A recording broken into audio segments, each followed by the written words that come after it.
Al-yawma uhilla lakumut thayyibat wa ta'amul ladina utul kitaba hillul lakum اليوم wa أهل لكم ta'amukum hillul وطعام lahum الذين أوتوا الكتاب wal حل لكم muhsanatu طعامكم حل minal لهم mu'minati wal والمحصنات muhsanatu بنات والمحصنات من الذين الذين أوتوا أوتوا الكتاب الكتاب من من قبلكم قبلكم إذا إذا آتيتموهن آتيتموهن أجورهن غير أجورهن مسافحين محسنين ولا غير متخذين مسافحين ولا متخذي ومن أخدان ومن يكفر بالآخرة بالإيمان فقد حبط عمله وهو في الآخرة من الخاسرين. صدق الله العظيم. Azim. Adi Ibu Srika nggih. Allahul Adzim. Nggih, monggo. Bismillahirrahmanirrahim. Ayat 5. Pada hari ini dihalalkan bagimu segala yang baik-baik. Makanan sembelihan ahli kitab itu halal bagimu, dan makananmu halal bagi mereka. Dan dihalalkan bagimu menikahi perempuan-perempuan yang menjaga kehormatan di antara perempuan-perempuan yang beriman, dan perempuan-perempuan yang menjaga kehormatan di antara orang-orang yang diberi kitab sebelum kamu.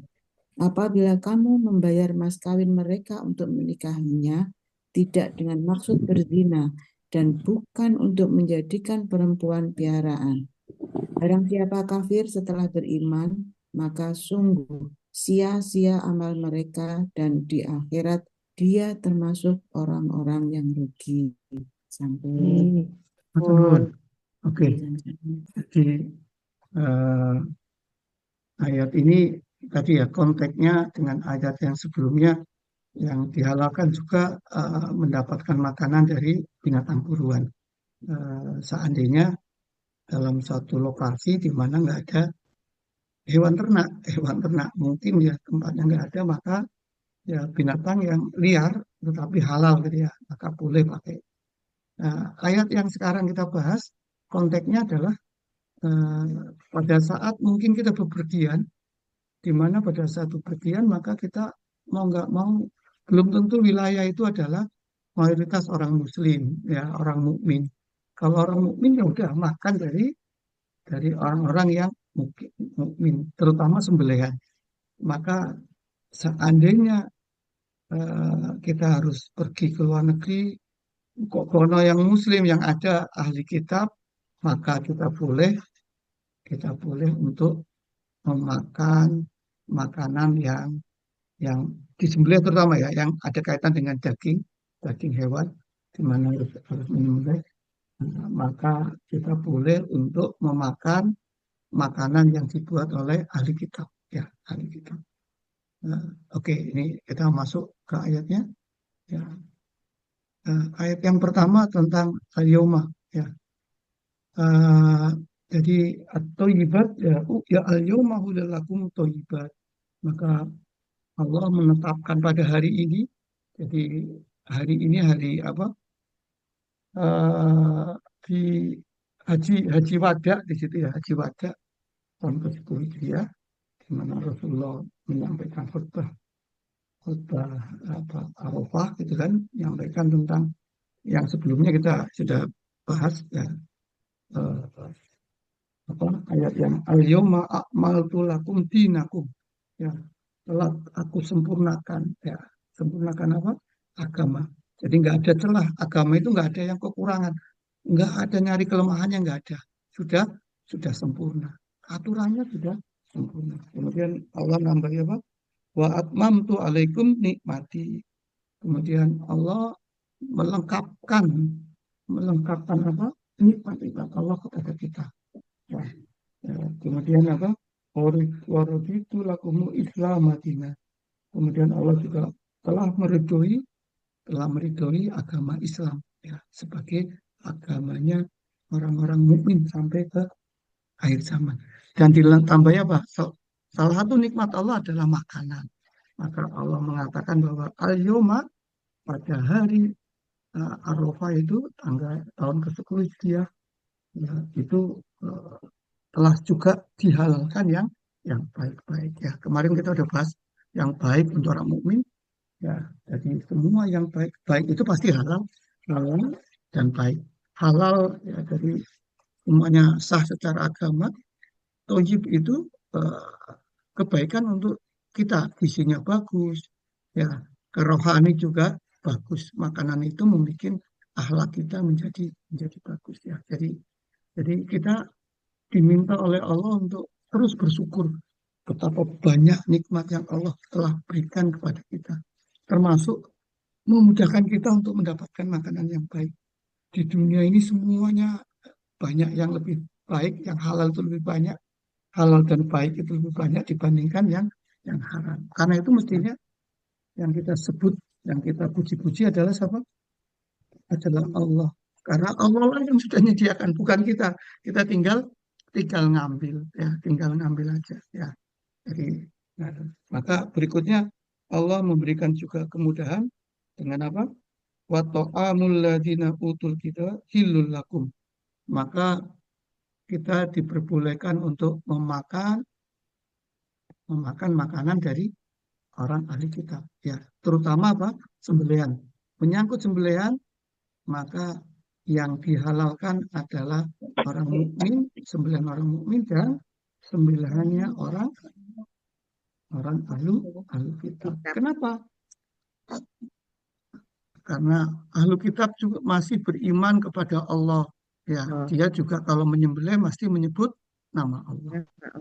Tapi kalau agama lain itu dia nggak menyebut Allah dia. Jadi sembelihannya menjadi haram, menjadi haram.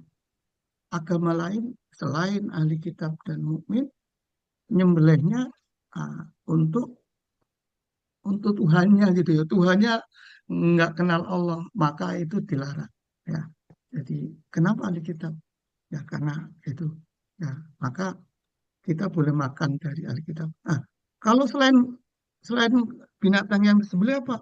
Oh, misalkan beras, aduh, boleh nggak kita? Ya boleh gitu ya.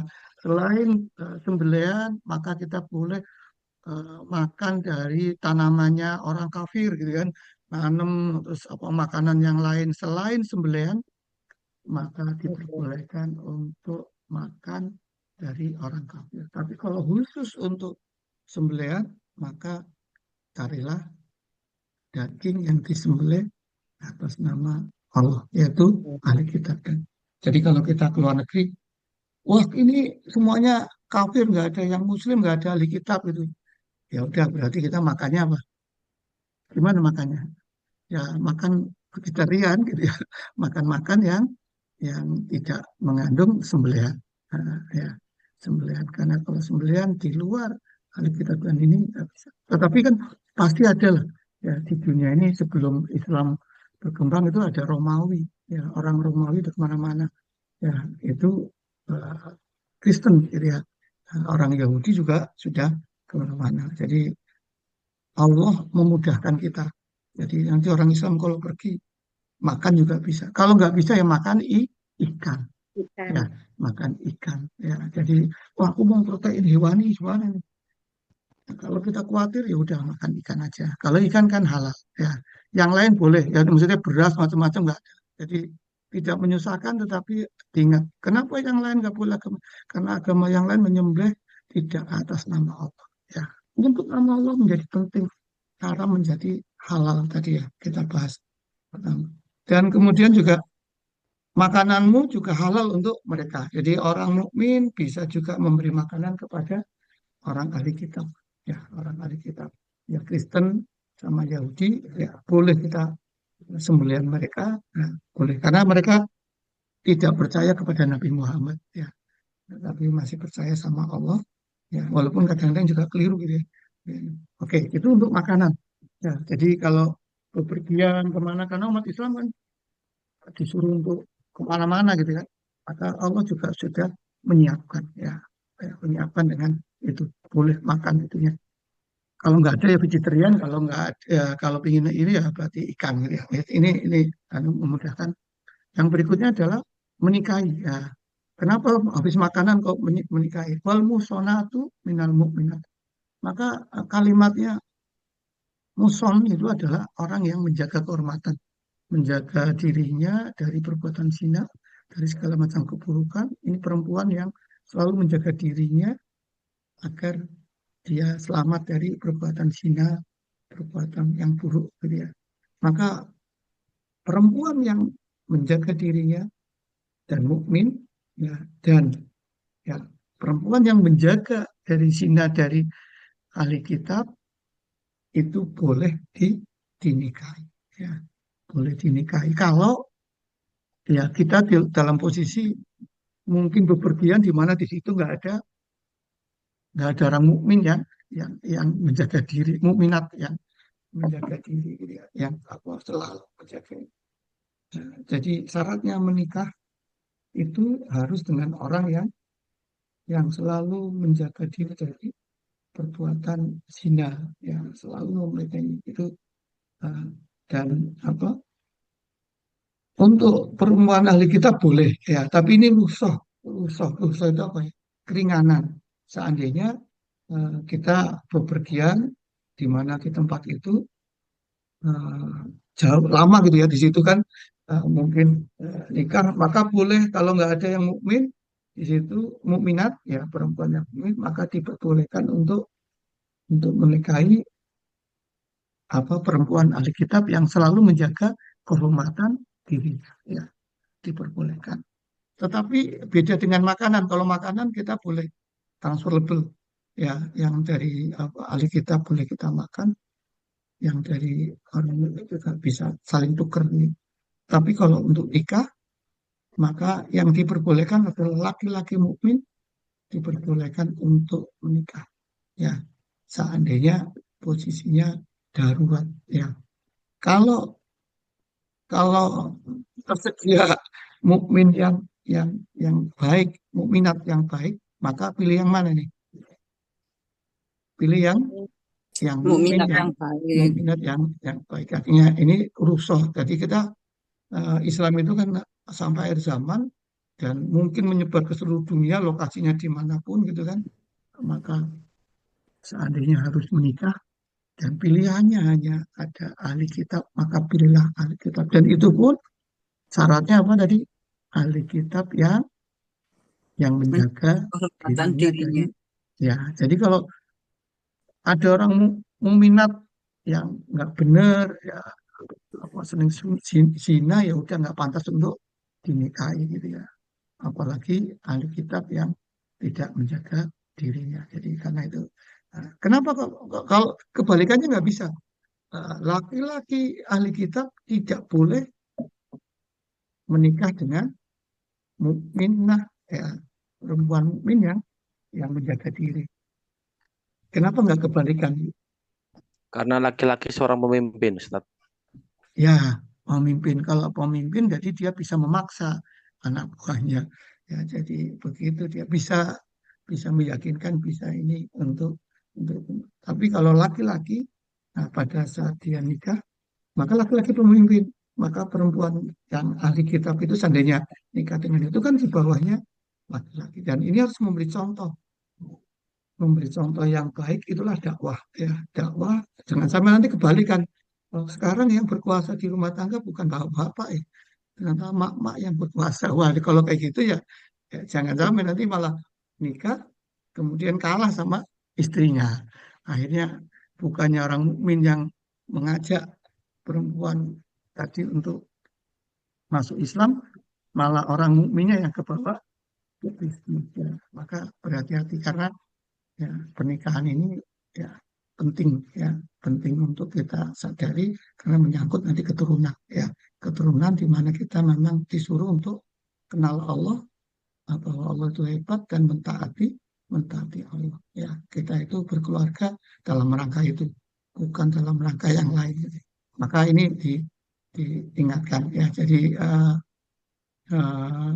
kemudian apa itu ya, Kemudian niatnya nikah itu adalah ghairu musafihina, ya. Jadi apa, tidak bermaksud untuk berzina. Jadi menjaga kesucian diri dengan menikah. Dan tadi kan darurat karena kebetulan mungkin sekolah atau mungkin kerjanya di tempat di mana daerah itu mukminnya sedikit minoritas, ya negara itu dan harus harus nikah maka diperbolehkan. Tetapi ya tadi mukminnya, laki-laki yang mukmin itu harus niatnya memang untuk mentaati Allah, dan di situ tidak niat untuk berzina atau apa, atau menjadikan apa ya nikah tapi nikah siri atau apa, ya nikah itu harus disampaikan, disebar luaskan, diinformasikan.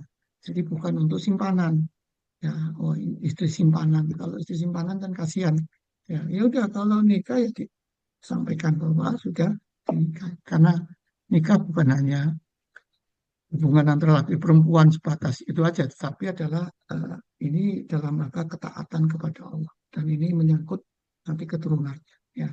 Jadi itu eh, dan Allah tutup ayat ini dengan apa? Waman yakfur bil imani faqad habita amaluhu. Ya.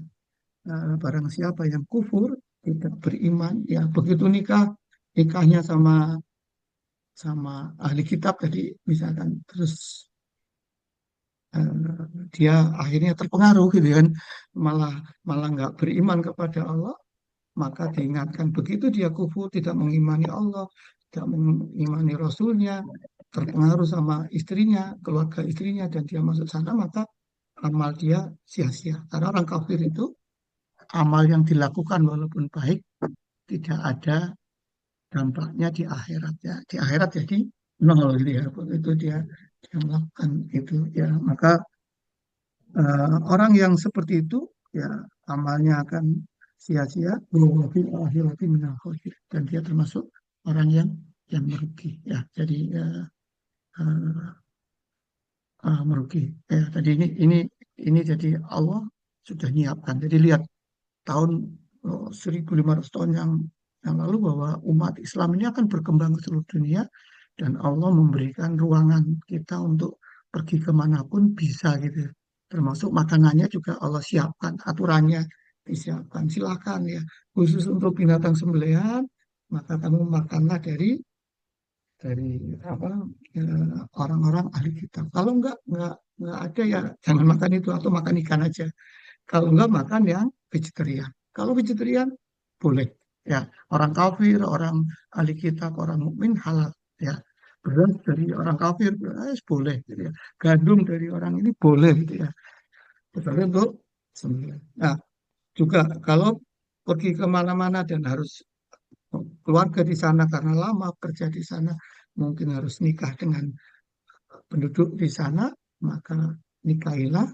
Kalau nggak ada yang mukmin, maka nikahilah ahli kitab yang menjaga dirinya. Di dalam pernikahan, perempuan itu dipilih oleh 4 hal, Bu, ya.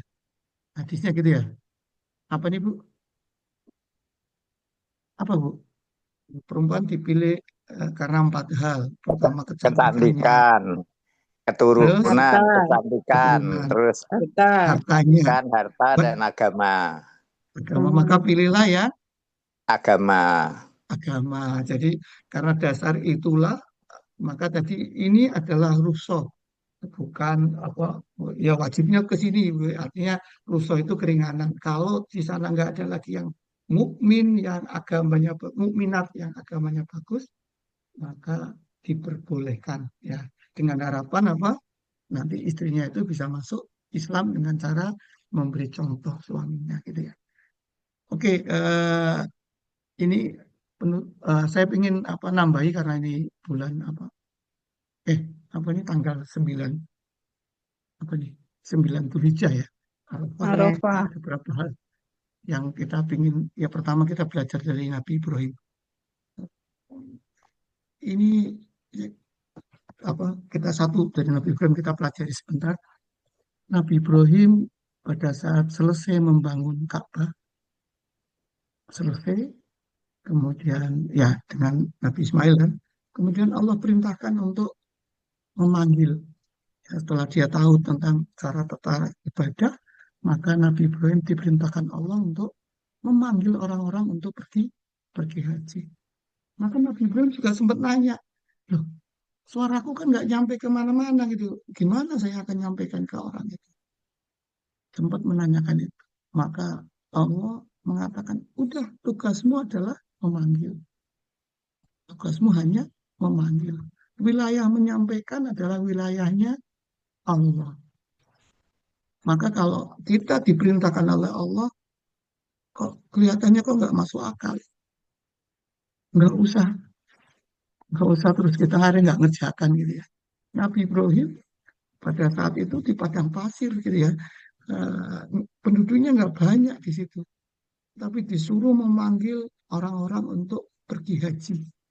Untuk datang ke Mekah, dipanggil oleh Nabi Ibrahim untuk datang ke Mekah. Padahal manggilnya berapa ribu tahun gitu ya. Berapa ribu tahun yang lalu gitu ya panggilannya. Sempat nanyakan tapi kemudian diingatkan oleh Allah, tugasmu menyampaikan. Maka Nabi Ibrahim segera mencari tempat, ya menurut riwayat itu Nabi Ibrahim berdiri di sofa menghadap ke Ka'bah, ya sebelahnya itu. Kemudian Nabi Ibrahim memanggil, ya ayuhan nas, inna rabbukum qad ittakhadha baitan fahajjuhu. Ya, sesungguhnya Allah sudah membuat Mekah, ya Ka'bah, di mana kamu datanglah untuk berhaji. Maka dengan panggilan itu ternyata nyampailah ke seluruh dunia dan sampai ke orang-orang di alam arwah itu, ya itu menyambut gitu ya. Maka ada yang menjawab dengan labbaika Allahumma labbaika, ya Allah aku datang memenuhi panggilanmu dan sungguh aku datang dengan ikhlas. Ya, ada yang menjawab satu kali, ada yang menjawab dua kali, ada yang menjawab lebih dari satu kali. Tapi kita nggak tahu ya. Maka yang menjawab sekali dia akan datang ke Mekah satu kali, gitu ya.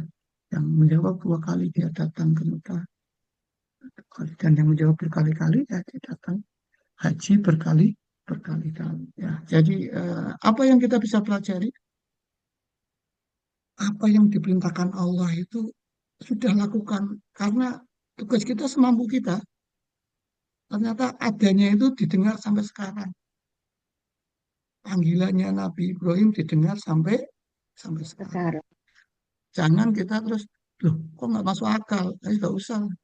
Atau kita nggak sempurna. Ya. Jadi kemampuan kita cuma di situ. Ya udah, serukan semampu kita. Nah, maka setiap orang yang datang ke haji itu sebetulnya menemui Nabi Ibrahim. Karena yang manggil siapa? Nabi Ibrahim. Ya, Nabi Ibrahim. Ya, jadi saya judulnya kerjakanlah semampu kita. Nanti yang menyelesaikan adalah Allah. Buktinya siapa? Nabi Ibrahim. Nggak ada toa waktu itu, nggak ada mic, nggak ada toa. Ya, tapi dia kemampuan pada saat itu ya sekedarnya berdiri di tempat yang agak tinggi, dia kemudian sampaikan ke seluruh penjuru, ya, sampaikan ya dipanggil. Dan ternyata panggilannya itu datang sampai sekarang. Ya, sampai ada yang nggak dapat visa beroda gitu ya, sampai yang sudah niat sudah ini ya sudah ngetong lebih banyak ternyata nggak dapat. Tapi panggilan itu ada dan orang pun ingin datang ke haji ya. Ya mudah-mudahan kita semua nanti bisa pergi atau keturunan kita semuanya bisa pergi haji ya. Dimudahkan Allah dan yakinlah ya tugas kita ikhtiar semampu kita. Setelah itu wilayahnya Allah yang akan menutaskan. Oke, itu satu yang ingin ya ini renungan-renungan untuk kita semua agar kita semakin mantap ya seperti mantapnya Nabi Ibrahim. Satu lagi adalah walaupun kita nggak pergi ke Arafah, tapi Arafah adalah hari yang mustajab. Semua doa di tanggal 9 Dzulhijjah itu apa? Doa yang makbul ya. Jadi berdoa itu ya tempatnya makbul, kadang waktunya makbul, ya kemudian bersih katanya ya. Jadi kita harus cari-cari antara tempat dan waktu gitu kan. ya, yang makbul dengan makanan yang halal gitu ya. Berdoanya insya Allah akan makbul ya. Mungkin kalau yang tinggal yang sekarang berangkat haji, dia dapat dua tempatnya makbul, waktunya juga makbul. Tapi kita dapatnya satu ya, karena kita apa di Indonesia. Ya udah ya, kita tetap berdoa waktunya makbul. Ya, kemudian yang kedua apa? Ya kita sekarang berpuasa, ya berpuasa sunnah, dan puasa ini juga memudahkan apa doanya orang puasa itu juga tidak tertolak. Maka mari kita gunakan untuk berdoa. Salah satu doanya adalah membaca ini, la ilaha illallah wahda la syarikalah lahul mulku wa lahul hamdu wa huwa ala kulli syai'in qadir. Kemudian bacalah istighfar ya, dan ya dan mohon perlindungan dari asap neraka ya. Jadi itu yang dibaca ya, mudah-mudahan ini. Dan apa penutup terakhir tentang Nabi Ibrahim ya, sebelum kita nanti insya Allah kan ini ngajinya nanti Senin ya, ini libur dulu karena hari raya kan ya, nanti Senin. Nabi Ibrahim disebut sebagai Khalilullah, apa namanya, Khalilullah, apa, Dicintai. kekasih ya, Dicintai. dicintai sama Allah, kekasih Allah, orang yang dicintai. Kira-kira apa ya penyebabnya? Manut. Manut. Manut. Oke, manut. Oke, Jadi lagi. sami'na wa ata'na. Oke. Ada tiga. Manut salah satunya ya. Manut tanpa grundel gitu kan.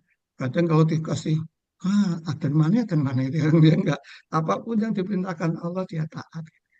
Yang kedua, tambahannya dari yang selain manut, yang kedua adalah apa? Dia lebih mementingkan perintah Allah dibandingkan yang lain. Ya. Jadi begitu ada perintah Allah, maka yang diutamakan apa? Perintah Allah. Dilaksanakan. Ya, ya, yang lain ditinggal. Yang ketiga, beliau tidak akan makan kecuali Halal. bersama dengan temannya. Jadi dia mencari dulu. Aku mau makan nih, makan besar gitu ya, maksudnya makan nasi atau makan ya satu piring gitu ya. Maka dia akan mencari teman untuk diajak makan. Padahal mencari temannya itu kadang 1 mil 2 mil jaraknya gitu ya. Ya, untuk mencari teman yang mau makan bersama ya. Dia selalu bersedekah, selalu mengajak temannya ya. Tiga hal itulah yang membuat Nabi Ibrahim dicintai Allah ya. Jadi Khalilullah atau Khalilur Rahman gitu ya. Satu lagi menurut Gus Baha itu, Nabi Ibrahim pernah nangis gitu ya. Ya Allah, Allah yang sehebat ini ternyata nggak banyak orang yang memujinya gitu. Sementara ada orang yang biasa-biasa, makhluk yang biasa-biasa, mungkin artis, orang sering menyebut-nyebut, mungkin presiden, orang sering menyebut-nyebut. Tetapi Allah yang sudah memberi nikmat yang banyak, kita nggak banyak nyebut gitu ya. Kita lebih banyak nyebut makhluk gitu ya. Mungkin presiden yang kita puja, mungkin apa artis yang kita kagumi, mungkin siapa gitu ya. Nah, maka Nabi Ibrahim itu menangis gitu ya. Ya Allah, gitu. Terus Allah menjawab, Bismillahirrahmanirrahim, ma fis samawati wal ardh. Sudah, tenang aja. Di langit itu semuanya bertasbih kepada Allah. Yang di bumi orang yang beriman nggak apa-apa. Sudah banyak yang bertasbih gitu ya. Jadi ini salah satu yang kita perlu renungkan. Jadi Nabi Ibrahim merasa sedih karena Allah tidak diistimewakan di hati manusia. Padahal berapa banyak yang Allah berikan. Kita lebih sering menyebut nama-nama manusia yang padahal tidak ngapa-ngapain gitu ya. Tidak banyak yang dia memberi. Tapi Allah yang memberikan banyak, tidak sering kita sebut gitu ya. Karena itulah yang salah satu yang kehebatan Nabi Ibrahim. Ya, kehebatan Nabi Ibrahim. Ya, mudah-mudahan kita bisa niru. Oke, saya kira itu. Monggo ada yang bertanya atau nambahi? Dan sewu Pak Ustadz, ngapunten. Yang terkait dengan makanan yang halal itu ya Pak Ustadz ya.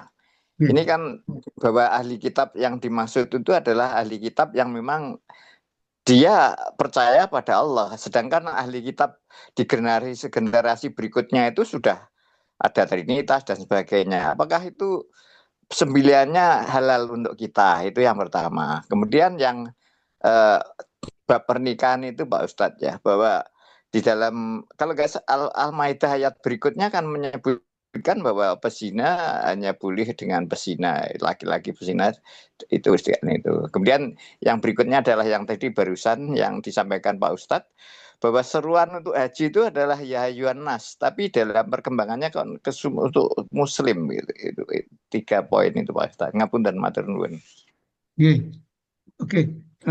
Untuk makanan tadi ya, semuanya ahli, pokoknya mengaku ahli kitab, dan ini memang masih Allah memberi apa istilahnya ya, sedikit kemuliaan dibandingkan orang yang kafir. Ya, orang yang kafir artinya orang kafir terus ahli kitab ya, walaupun ahli kitab ini ada juga yang Nyeleweng. salah ya, nyeleweng gitu, tapi masih ada niatnya bahwa ke Allah gitu ya.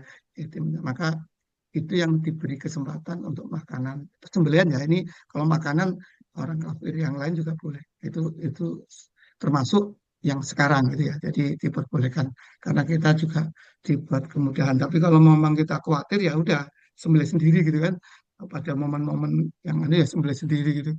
Tapi kan kalau kita bepergian atau apa kan nggak praktis gitu ya udah. Alhamdulillah kalau sekarang udah banyak apa namanya halal ya, dan mereka juga menyadari untuk itu. Sertifikat halal. Yang kedua yang tentang pernikahan ya, kita sepakat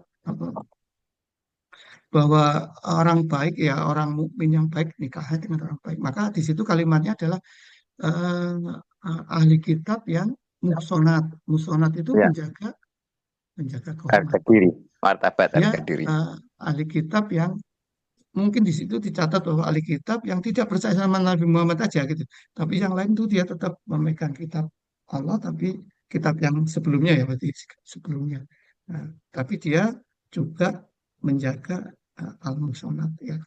Nah, kalau dalam pilihannya tadi, makanya saya bilang itu rusak. Dalam pilihan pas itu nggak ada, harus kerja di negara yang non Muslim, kita jadi minoritas di situ ya, orang mau menjadi minoritas maka diperbolehkan gitu ya, di apa. Oke, itu kira-kira itu ya. Yang ketiga memang di tafsirnya itu minan nas, kalimatnya minan nas, sebagian manusia. Jadi bukan seluruh manusia. Maka yang dipanggil itu minan nas. Ya, pertama panggil ya ayyuhan nas, kemudian Nabi Ibrahim berdoa waktu anaknya ditinggal di mana? Anaknya waktu bayi ya. Kemudian Nabi Ibrahim berjalan ke Palestina yang menjauh itu kan. Kemudian dia menghadap setelah sampai bukit nggak kelihatan oleh istri dan anaknya, dia berdoa menghadap ke Ka'bah. Dia mengundang agar orang cenderung kepada sana. Minan nas, cenderung untuk datang ke haji. Minan nas itu sebagian dari manusia. Itu bermakna hanya orang mukmin. Kalau sampai kalimatnya nggak minan nas, penuh itu, penuh. Mekah ini, sekarang aja mukmin aja penuh gitu kan, sampai pemerintah Arab Saudi tadi bisanya ya, walau alam lah. Tapi tahun ini kan kita ada kasus itu ya, bisa huruf dibatalkan gitu.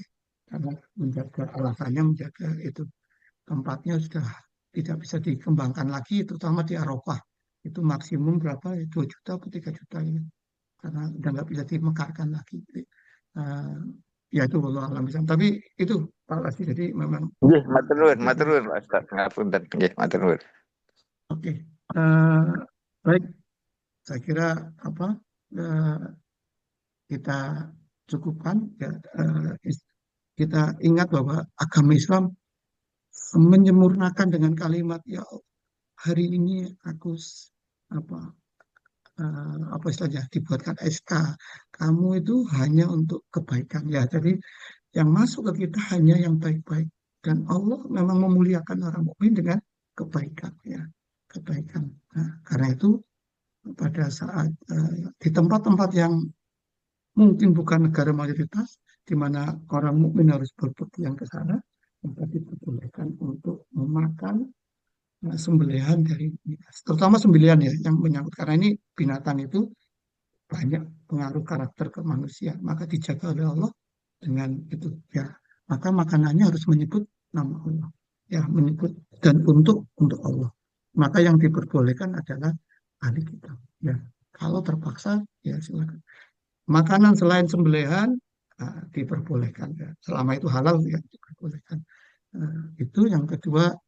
Nah, kadang-kadang dalam ya hubungan sosial mau nggak mau pernikahan itu juga ya jasmani rohani kan. Ini makanan fisik, kemudian rohaninya adalah ya nikah, itu kan ada masalah rohani. Maka kalau terpaksa ada keringanan, ada keringanan yaitu boleh menikahi ahli kitab yang musonat ya, yang menjaga dari apa kesuciannya ya, dari zina gitu ya. Jadi itu diperbolehkan. Tapi tadi kan hadisnya ya kalau bisa ya mendapatkan orang mukminat ya, perempuan mukmin yang memang soleh ya. Karena itu pilihannya itu, dan Nabi mengajarkan itu. Tapi dalam kondisi tertentu ya itu ada. Ya, lihat Allah membuat aturan syariat Islam itu memang luas dan bisa dipakai ke seluruh dunia dimanapun sampai akhir zaman ya, karena eh, ya wilayah-wilayah yang lain ya ahli kitab sudah banyak berkembang kemana-mana, dan Islam memang akan berkembang ke seluruh dunia. Karena itu sudah disiapkan sarana dan prasarana. Ya, alhamdulillah kita udah ngaji dan kita bisa, oh iya ternyata Allah itu sudah membuat aturan yang sangat sempurna ya. Karena itu pada saat kemudahan ini jangan sampai kita lena sehingga kita akhirnya malah harusnya mengajak orang lain masuk Islam, malah kita yang ke bawah ya. Maka karena tadi makanan-makanan ini wah aku pinginnya ke sana, padahal Allah sudah memberi keringanan gitu ya, memberi keringanan. Tetapi jangan sampai kita di situ terlena akhirnya malah kufur, tidak percaya kepada Islam ya. Maka orang yang semacam itu yang tidak percaya sama Islam, maka dia akan merugi di akhir ya. Ya, mudah-mudahan kita diberi oleh Allah kemudahan untuk selalu mentaati perintah Allah, selalu Amin. sami'na wa ata'na sampai akhir hayat kita, dan diteruskan oleh anak keturunan kita untuk sami'na wa ata'na. Itu kita tutup dengan kafaratul majlis. Subhanallah wa bihamdika, asyhadu an la ilaha illa anta, astaghfiruka wa atubu ilaik.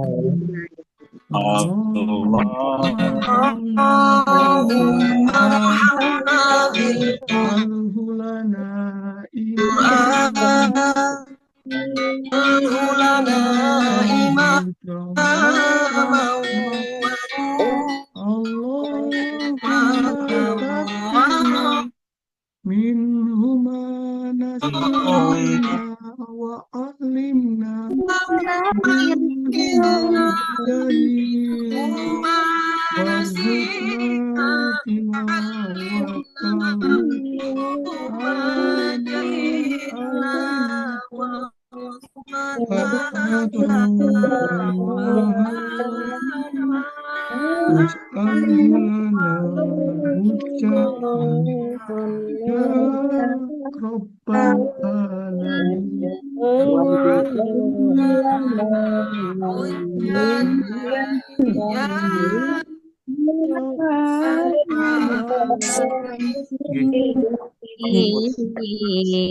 Matur nuwun Pak. Matur nuwun Pak Ustaz.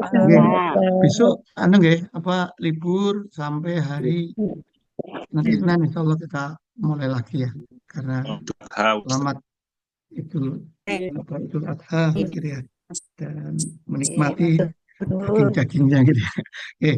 Oke, kita matur nuwun. Assalamualaikum warahmatullahi wabarakatuh.